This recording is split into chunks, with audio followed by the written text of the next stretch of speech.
Welcome to the start of this year's seminar series. I'm Scott Podolsky, and Salmaan kicked off a wonderful series of talks last year, so it's no accident we asked him to lead off this year's series as well. Salmaan received his master's from the School of Public Health in 1993, his PhD in Psychology and Middle Eastern Studies from Harvard in 1998, MD from Stanford in 2001, before taking his residency and fellowship in social medicine at Brigham in 2005. His impressive includes his 2018 monograph, Blind Spot, critically rating the impact of neoliberalism on global health in the most vulnerable. Salmaan has, of course, been a leader in the actual attempts to reverse and improve such world health outcomes. Special respect to MDRTB. He's a scholar, clinician, advocate, and policymaker. We'll get to hear Salmaan discuss the Zero TB initiative, his biosocial strategy for TB elimination. Thank you. After that, you're expecting somebody else to get up. Thank you very much. I'm honored, of course, to lead off the series. I'm, of course, to lead off the seminar series this year, and I felt that our group have spent many years working on TB, improve the situation with delivery of care for TB, and so I thought that I would talk about what some of you have been working on. Vis-a-vis pushing for TB elimination. And so, over the next 45 minutes, I just want to lead you through some of the thinking around tuberculosis, and maybe repetitive for some of the people who work in TB all the time. But the idea is just, we're a medicine department, and is there a way that we can use our understanding of history and our understanding of the ecology of policy, really, to help us agenda on giving people better care, and specifically around TB. So just to bring people up to date on the global TB situation. Statistics which really don't vary year by year. There's roughly 10.4 million new cases of TB every year. We find 6 million of them allegedly. So more than 4 million people go undiagnosed. This is an issue because this is an airborne disease. So the people who are undiagnosed and untreated end up transmitting it to other people in their families and communities, and the disease propagates. There are roughly an estimated 600,000 people a year who get forms of the disease that are resistant to the backbone of the treatment. It's called MDRTB, multi-drug resistant TB, and 8% of those people are treated. So, of course, those strains get spread in the communities where people live and work. 1 million get TB. Only 200,000 of them are diagnosed and hopefully receive treatment. So 2/3 of them do not receive treatment. So every year there's about 2 million people that die from TB. TB globally, the rates of TB have not changed markedly over the last 25 years. The incidence has dropped 1.5% per year, so really very, very low. And TB is the biggest killer of people with HIV. Like, what should the rates be? So the rate's about 120 per 100,000. The U.S. rate right now, this is 2012, I did not take the slide, but the rate is roughly 3 per 100,000. It's about 120 per 100,000. It drops at 1.5% per year. So if you were to try and get the global rate to be the same as the U.S. rate, it would take 200 years at current change rate. See, that doesn't make any sense. And so we think about how do we speed that up. Now, why are we not being able to stop this epidemic globally? This question, I think it's a complex answer to it. I'm going to go into it in depth today, except to focus on, I just want to bring it to your attention. I think that part of it has been, the push in the 1980s, the neoliberal push to reduce the amount of spend on healthcare through the IMF, the World Bank, just the way we view health delivery as something that people have to pay for. The code words that people use when they're writing about healthcare, they say it should be affordable to the user, which means that whatever the user can pay, they should that's the care they should get. So there's this there's this feeling that, so there's that whole kind of neoliberal piece to it. And then another piece, which I'm working with Aaron Shako and others thinking about, and really the otherness, this othering of people in other countries, really linked to the colonial period, and it's carried itself through to the post-colonial period. And I think the two have kind of elided to give us our policies we have today. But let's focus on one piece of that, because I think that plays a part in our story. They play a part in our story, and I'll come back to both, but focus on the first piece, and that is the focus on cost. Many recall that the Alma-Ata Declaration, 1978, that called Health for All by the year 2000. People as a revolutionary moment, because the idea was that even poor, you would have a basic package of health care. A lot of criticisms about Alma-Ata. A lot of people said, well, basic package is really basic. It's too basic, and it's similar, but it's almost nothing. But you may be surprised to know that despite that, after people got together and said, wow, promises made in Alma-Ata are too much. There's a way that we can do it in the current global crisis, the economic crisis. In the late 1970s, the days of the world were really suffering with inflation and a number of other things after the oil embargo of the early 70s. And so, well, the only way we can afford to do this, we should not do primary health care, but do primary health care. So Ken Warren, who was the head of the Rockefeller Foundation, brought together a group of people at the Rockefeller Foundation retreat in Delaware, the head of the World Bank, the head of UNICEF, and they agreed that they, instead of pushing primary health care, they would push the selective primary health care. And this is a paper that was written in the New England Journal. And it's instructive, because this paper, they said, we're going to focus on diseases that are, very treatable, like diseases, measles, malaria, whooping cough, etc. And we're not going to focus on that are harder to treat, like TB. In fact, the idea, they said, this is like some secret conspiracy. They said, look, we're going to focus on the low-hanging fruit, and things like TB and Chagas disease, they're best dealt with through investment in research. True to some degree, but basically what it did is it brought TB off the agenda of most countries, and it took TB off the agenda of most funding agencies. And TB kind of languished, and then in the late 1990s, 1980s, early 1990s, Chris Murray, who was at Harvard in the early 90s, came with the idea of the disability adjusted life year as a calculation for determining cost effectiveness. And he had been working with Carl Stiebler, one of the kind of like fathers of delivering TB care at low cost in East Africa and other places. And Stiebler had shown him what they'd been doing with TB. And they created a package where they would give 4 drugs, which is what you had to give, and one of them was rifampicin, which is which was a patented drug, but it was not patent by the 80s. And with rifampicin, you could bring down the length of treatment to 6 months. And if you gave it to patients with a community health worker under direct observation, or if you came to a clinic and you gave it under direct observation, you actually deliver care to, you can actually get really high cure rates. The cost of this would not be so high. It was, it really was a awkward moment, because when they did this, Chris Murray was working on with the World Bank on the World Development Report for '93, and they figured out that, wow, if you do this delivery under observation with the short course chemotherapy, you bring down the costs of TB care to a very low amount. And it was very, very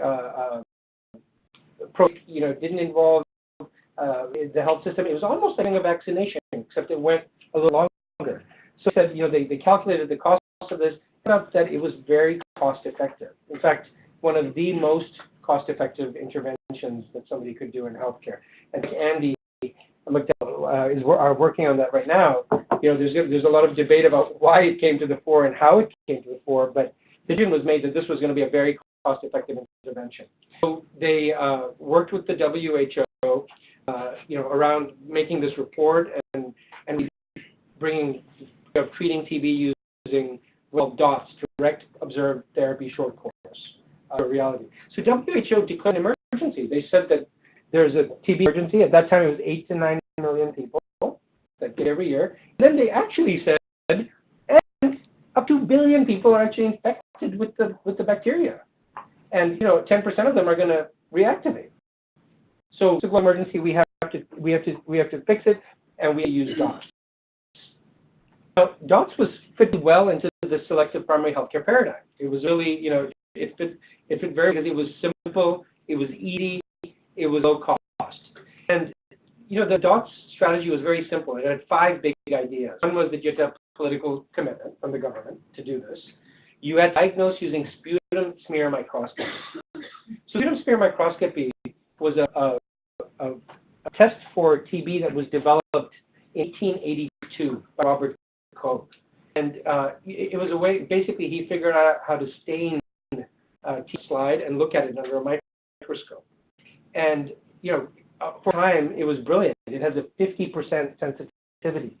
So, at a time when people couldn't diagnose TB, if you could see it half the time, it would be great, because then you would be able to identify what bug people had. And it was very simple, and of course you can have a microscope almost anywhere. Part of the strategy was to roll out sputum smear microscopy everywhere. They also were giving the standardized short course chemotherapy, the 4 drugs that I told you about that included rifampicin. The global system, really led by the WHO, promised to make available a regular supply of high-quality drugs, and these would report back with standardized recording and reporting to say how they were doing. And they set goals. You want to treat 70% of the people and get a 70% completion rate or cure rate, et cetera. So that's certain goals. Now, minimalist intervention, because I don't have time to go into the science of TB, but TB is airborne. So they recommended that people go out and look for patients. They said wait for the sick patients to come. It turns out that TB is very slow moving, and people are infected for a long time before they come. And so by the time people would come, they infected their family members. So there was very little focus on transmission or infection control. In fact, there was none. There was none in the 5 things that I showed you. And after there was none. So there was no emphasis on health system strengthening. The idea was to really be minimalist, right? To fit within this selective primary healthcare paradigm.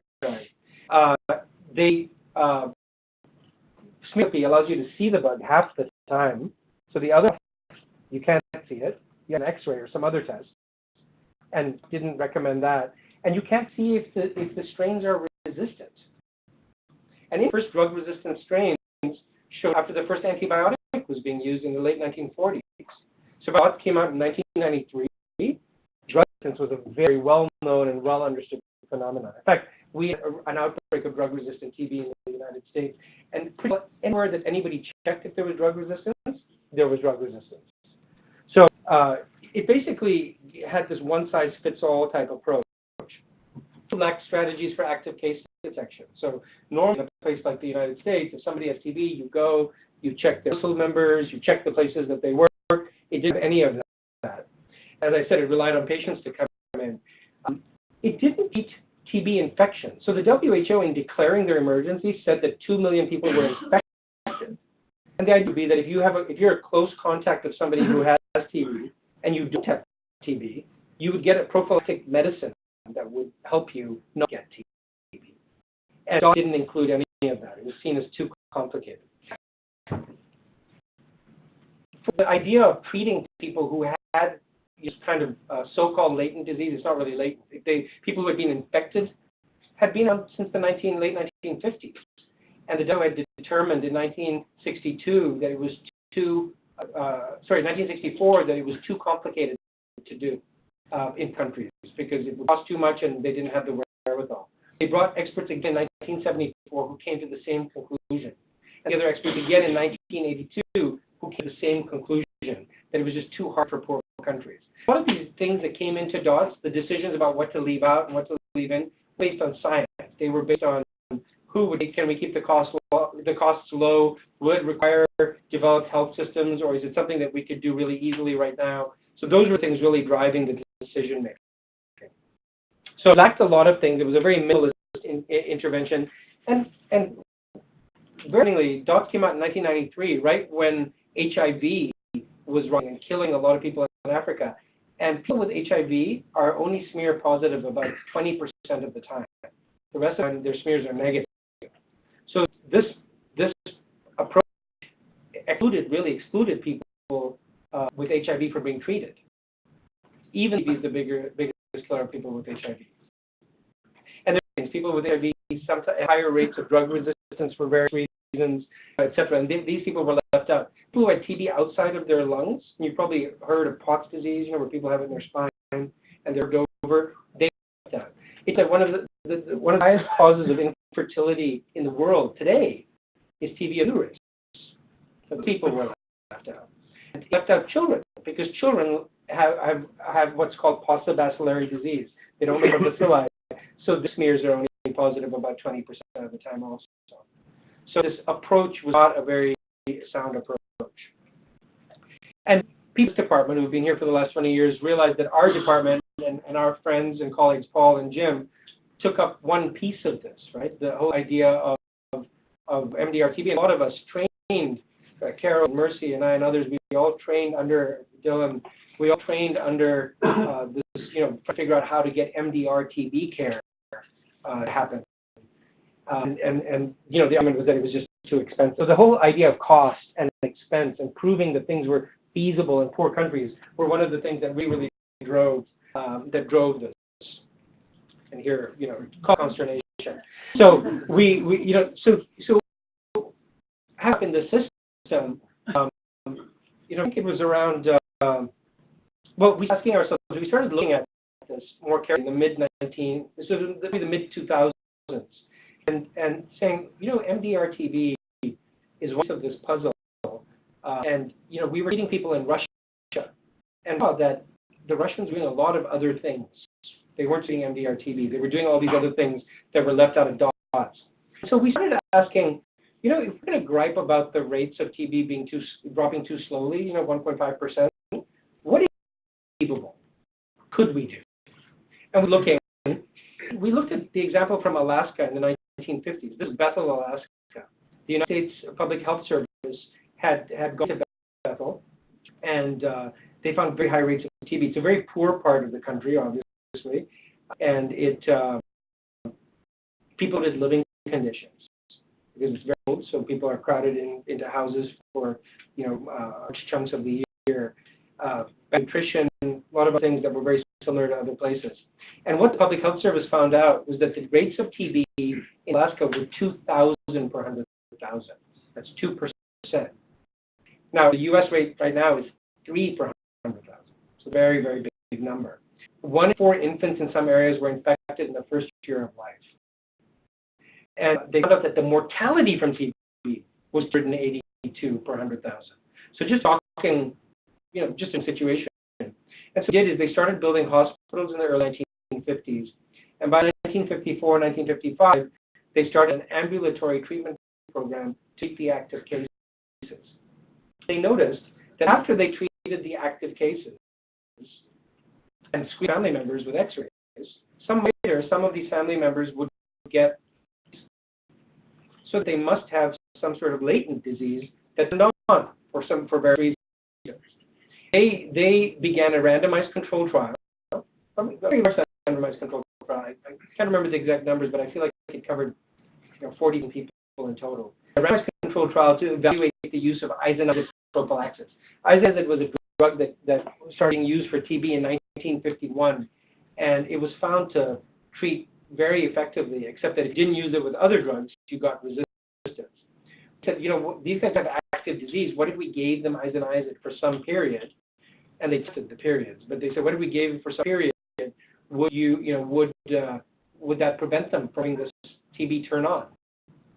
And they gave isoniazid prophylaxis, and they found out that the rates of TB in the intervention group were less than half of the control group to work to stop TB. In fact, when they analyzed their data, they attributed 68% risk reduction to this isoniazid prophylaxis.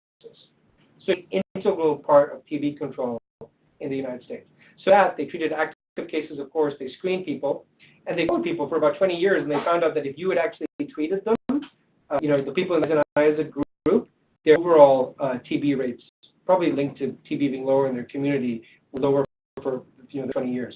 So this is what happened in Alaska with the program. Rates of TB. This is a marker for the rates of TB. It's not actual rates. It's the annual risk of TB infection amongst children 1 to 3 years old. The idea is that children can only get it from people in their households, get TB from people in their households. So if you see infection going down in children, it's a marker for infection down in the community, and you just see this market drop. This is 1.5% per year, right? So we thought, oh, well, this is interesting. We jumped to New York City. It has an outbreak of MDRTB and regular TB in 1988, and New York, they find that 1 in 5 people have MDRTB, 20%. So it's just this crazy number. And in places like Harlem, rates of TB were between 150 and 200 per 100,000. It's very similar to India. Very, very high rates of TB. New York too. New York set up a system of, they smear microscopy, but they set up a parallel system where they take take sputum and they culture it, which is what people in rich countries have been doing all along. They cultured people's bacteria. They saw what they were resistant to. They got them on the proper treatment. They set up systems of care delivery where they had a lot of poor patients, so they screened those patients. They made sure they got their treatment with community health workers. This is a picture from New Jersey. They had when they screened the cases and their contacts, they put the contacts on prophylaxis therapy. And what happened in New York? You see a massive drop. Again, 1.5% per year. And then here's Singapore in the 2000s, treating TB, and they plateaued out. And they added treatment of contacts with prophylaxis and treatment of active cases, and another drop. And start to see a pattern emerging from all these projects. Russia. I told you we were working in Tomsk, treating people for MDRTB in the prisons and in the community. And our Russian colleagues, it turns out, were doing active case finding, treatment of TB, regular TB, and giving isoniazid prophylaxis. And guess what happened? We started working in Tomsk, the TB rate was 120, and it dropped in half. Again, 1.5% per year. So we did Tomsk method, and we gave patient supports, and we treated all forms of TB, etc. And we worked with our colleagues in another place called Voronezh to TB, and we started around here. And this is what's happened. The rate in Voronezh City dropped from 69. It's now 15. So more than 5% per year. So this is what we realized is possible. I'll tell you about the Russian projects because I know them. They're perfect. If you guys came and evaluated it, you'd say, wow, there's gaping problematic gaps. But they were comprehensive. They covered all the different parts of what you need to do to stop an airborne epidemic. They did perfectly, but comprehensively. And realized, as we started to look at this, all these programs have something in common. And common is that they search actively for patients and they test them properly, using things like smear microscopy. The Russians were like, smear microscopy works half the time. Why would anyone use that? What do you do in the United States? And we said, well, we don't do that. We do X-rays and cultures. And they were like, yeah, that's what we do. So, they search actively, they test properly, they treat effectively. So if somebody has a strain that's resistant, you don't give them short chemotherapy, you give them drugs that work, right? They supported patients through treatment, and they tried to prevent exposure through infection control, something lacking in many parts of Russia, but you're aware of it. And then they treated the exposure, meaning gave prophylaxis to people as appropriate. But all of these places that we looked at were doing that. And so, that this comprehensive approach was, and that it had to be not in a stepwise fashion. You had to view it as what we now call the treatment chakra, a kind of a holistic circle where you couldn't leave one part of it. They all have to happen at the same time.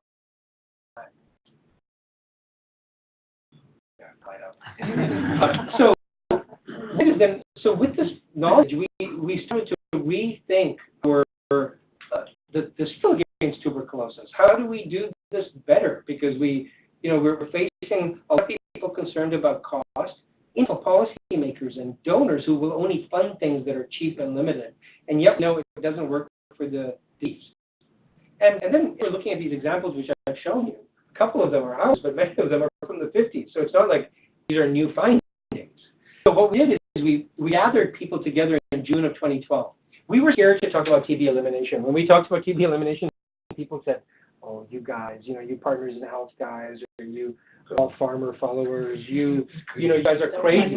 So we were so scared that we thought, let's be really bold and call for zero TB deaths.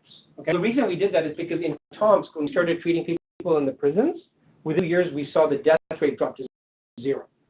Well, come on, that's low-hanging fruit. That's totally possible, right? So we had a meeting, our TB deaths meeting, and we brought people to Cambridge. And the people that we brought were people makers, practitioners, people from donor agencies that were actually supporting this system that wasn't very well. And we showed them some of these data and said, so what what can we do better? How do we make the system work better?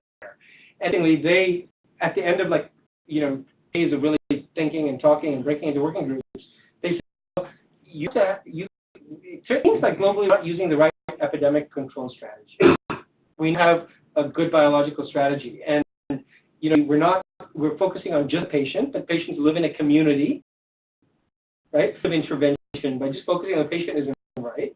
The household or the community or something. To use the right epidemic control strategy, and you need delivery systems that can actually do this. And right now we're using these vertical delivery systems, and they don't really work very well because patients don't know to go to the TB doctor. They would go to some other doctor, right? Or mother with the child, and they go to a mental health doctor or something. So we think about that. And then we said, well, then why hasn't this happened? Because you guys are the people. Why hasn't it happened if you know this? And well, we have a policy strategy either. We have to figure out how to circumvent bottlenecks in the system, including funding, and work through effective public, private paths. Kind of a nebulous policy advice, but very, interesting. So every year signed something called the Zero TB Declaration. 500 people. So the people at the meeting, which is about 60 or 70 people, and then other practitioners from around the world signed it in their organizations, etc. We felt like, wow, this is not such a far-fetched thing. People do agree with this.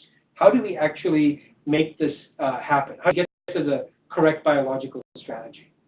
Now, I just told you the correct biological strategy, so it wasn't a huge. We didn't search to find out what we needed to do.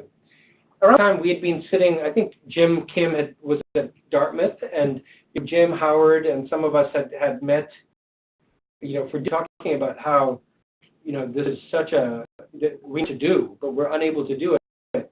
And Jim said, well, we are at one of the oldest universities in the world. Why don't you guys, create a base here that offers a different approach?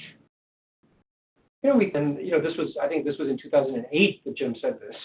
And so and this prompted us to do the meeting in 2012. Now we had this outcome, we thought, okay, how do we take this to the next level? And so talking to potential donors and other people, we said, we really want to change the way TB is treated, and we want to do it in a very organized way. And by the time I had this book on neoliberalism, and I was so amazed what the neoliberal thinkers had done. They had met in 1947. They created a template of what they wanted to do. They wanted to infiltrate thought. They were going to go to universities and change the way people learned about economics. They were going to create fellowships. They were going to support book clubs. They were going to give people grants so that their books could be published cheaper. And they did out this whole thing. And they did over the ensuing 50 years. So I wonder if we can learn from them.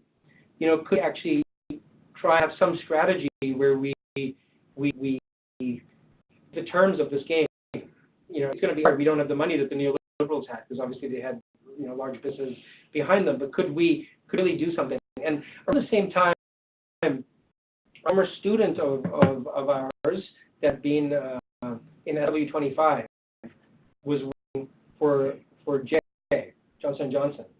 And she approached us and said, you know, when you used to give lectures on TB, I used to think if there was a way that I could help you change them, I really would. And, you know, we approach you to see if you'd be interested in a grant from us. And I said, well, I want a grant to do this, and I want to change the system, and I want to do this. And she brought one of the presidents of the company in. They said, yep, we'll do that. You know, what's it cost? And I said, well, we're going to $3 million. And he said, okay. And I got to go talk to the people you need to talk to and then get back to us. And he said, no, I agree. This is a person. Let's do it. So we said, okay, right? Because we went from a situation where we had no money and dreaming of what the neoliberals could do, now having some resources to say, what would we do? And we realized we want to change the biological, the way people are viewing the disease. And when we talked to our colleagues, many people didn't know about the importance of treating TB infection. They didn't know about the importance of infection control. I mean, we were here at the university, but there people were like, no, if you do good dots, you control TB, right? And what we did is we said, why don't we try and get the correct biological strategy out there? We approached our colleagues at the Lancet, and we said, look, we want to do a series on TB, and they said, you know, oh boy, we've done any such things, and we're not super interested in doing another one. What have you to offer? And we said, we have nothing to offer. In fact, we want to pull together the learning from the 1950s and 60s and really think about how you could apply that today, because that learning has been lost. They're very, very supportive. They said, you know what, this could be very interesting. That, you know, if what we're saying is true, that we lost this knowledge, and we're saying it, let's try and get this back in the public forum. They supported a series. We have a committee of experts from more than 11 countries. Courtney and Carly were big drivers of it. I don't see them in the room, but they were real drivers of this. We brought a number of people from India and China and other places to be involved in it, and we created a series.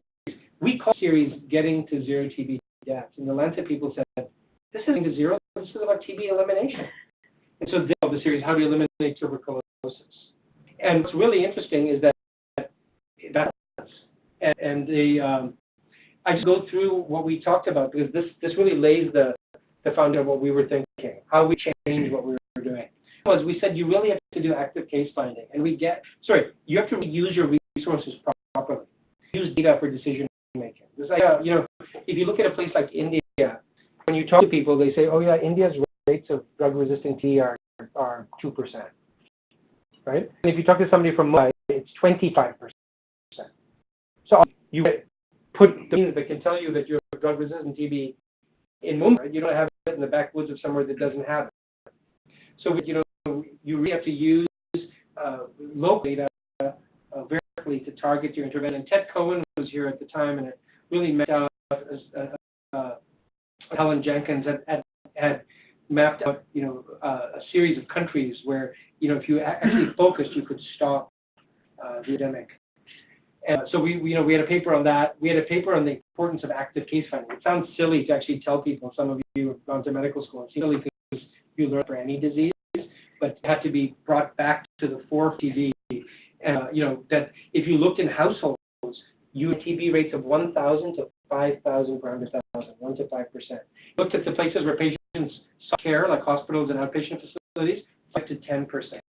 So really, there were places that you could go and just look for patients. And if you just did that in a place like South Africa or China or India, you would see these like massive drops, right? So that was mapped out in these papers. Getting people on the right treatment. DOS wasn't a strategy because it basically gave everybody an empirical treatment. We know what people had, but you assumed that they had a certain strain, and you gave them an empirical regimen blindly, and many of them got better. And Jim and Paul and a lot of our team had fought for in the 90s was to actually see strains people had, resistant strains. And why was this important? Well, it was important so that people don't die, but it turns out it's really important to stop transmission. So this paper talked about, that Ed Nardell and other people also worked on Wiley experiments in those diseases, that you actually treated people, they became more infectious within 24 hours. So really thinking about that part of it, we brought to the fore in the series. The other thing was controlling the seed beds, this kind of treating latent TB. We lay out in this, these arguments that, there's 6 million people with TB, I told you about, right? That we find. One of them are smear positive. The rest are found because they have X-ray or something, or they go to the private sector or something that somebody figures out they have TB, or they have extrapulmonary TB. Go all of our time focusing on this, and it turns out that there's other pot of people that the WHO talked about in 1993, the 2 billion people get an infection. And it turns out that 5 to 10% of them get the disease.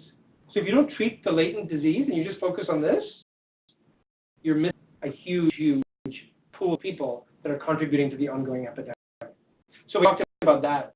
And I mean, this was the toughest thing for people to accept. Because people shouldn't treat the people with active disease?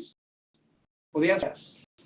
But you also have to treat the people who are infected, because 10% of them are going to get active disease. So, we tried to get across that this idea of latent disease, nothing, is really old-fashioned. And disease occurs on a spectrum.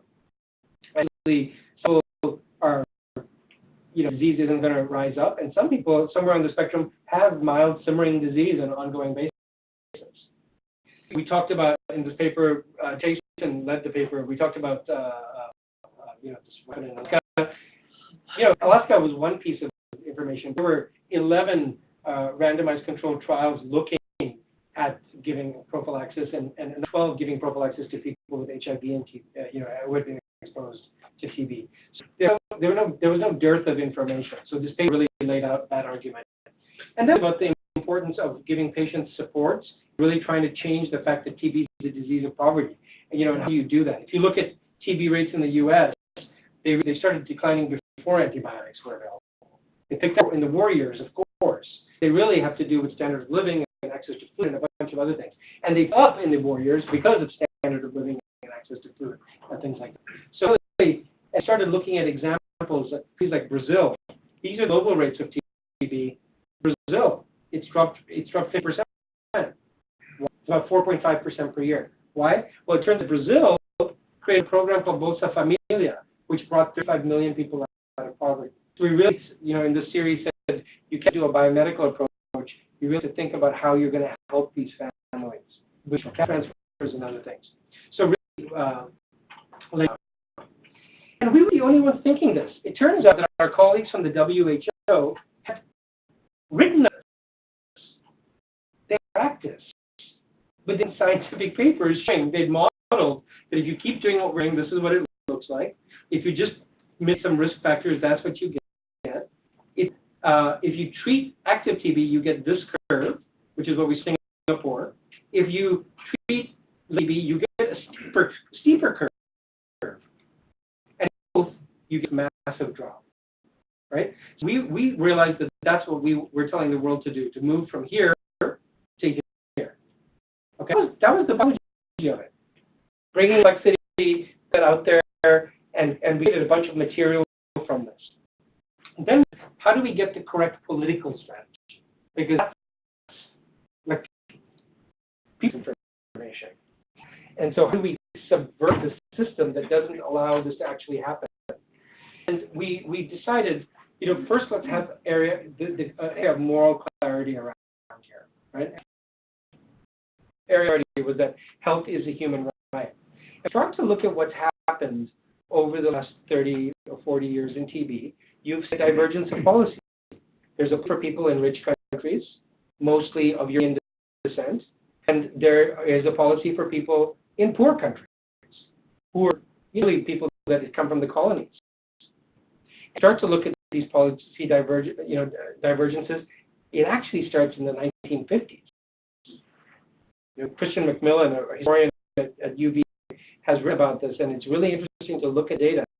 It starts earlier than neoliberalism. That's why they allied with each other. There was already this thing that fit perfectly well with each other. So we said, okay, we're not going to lend our voices to this old system. We create a new system. But how do we do it? Because every country, and they've got a national TB program, and work with the federal government. What social strategy do we need to create to get around it, right, past the system? And so what we did is we said, okay, how about cities? city-dependent entities. They're kind of linked to grassroots. They have 60% of the world's population. They have their own resource base. They actually are, their ability to they have a good ability to tie together the public and the private sector. And we started looking that many people had created programs in cities. If you look at the Healthy Cities Initiative in Europe, where you get people to bike and to drive less, that started in cities. It wasn't like countries said, oh, create bike lanes. Cities had done it, and then more cities did it. If you look at recycling in the United States, there's no federal ordinance that you have to recycle. Cities did it. Communities said that they wanted to do it. We thought, what if we do this, we somehow enable cities to do it, and we start at the kind of like the grassroots, and then the funders hopefully will follow.